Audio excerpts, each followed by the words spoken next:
Prvo bi poudaril, da ko je bilo rečeno, da je to sistemska zadeva, jaz gledam na prekarstvo, se mi zdi težko ozdravljiva bolezen, ki se je zažrla v vse pore naše družbe.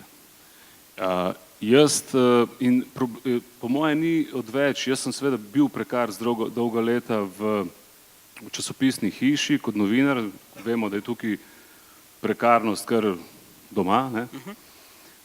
In problem je, ker slehernik ne ve, kaj je prekarnost, oziroma noče, ne želi vedeti, kaj so privilegiji redne zaposlitve, ne. In zato je po moje, to sem doživljal sam in ni odveč, čeprav se zdi mogoče publiki, ki je danes tukaj, da je, mislim, jim je jasno, ne, ampak ni odveč ponoviti to, da kaj v bistvu, česa si prikrajšan kot prekarec, ne. Ti si zdaj redno zaposlen, če prav razumem? Kakšne so te razlike? Dobri 2 leti redno zaposlen in moram reči, da je predvsem manj stresa, ne. Ni tiste panike iz meseca v mesec, a bom naštepil dovolj člankov, ne, ali bodo objavljeni od 1. do 30. oziroma 31. v mesecu, da bo, se pravi, da bojo plačani v naslednjem mesecu in tako. In predvsem to, ne, če zbolim ali pa zbolijo otroci, lahko vzamem bolniško.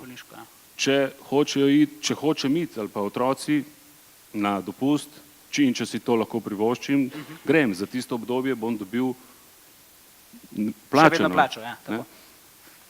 Lahko jem, delodajalec mi ponudi obrok. Prevoz. Prevoz.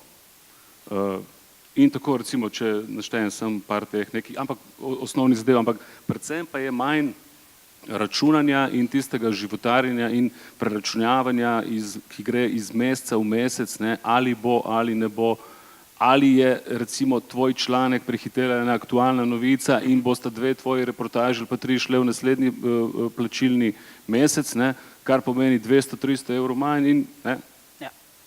Absolutno. Super, hvala lepa. Skratka, predvsem manj stresa, priporočaš redno zaposlitev? Absolutno. Hvala, Vanja Alič.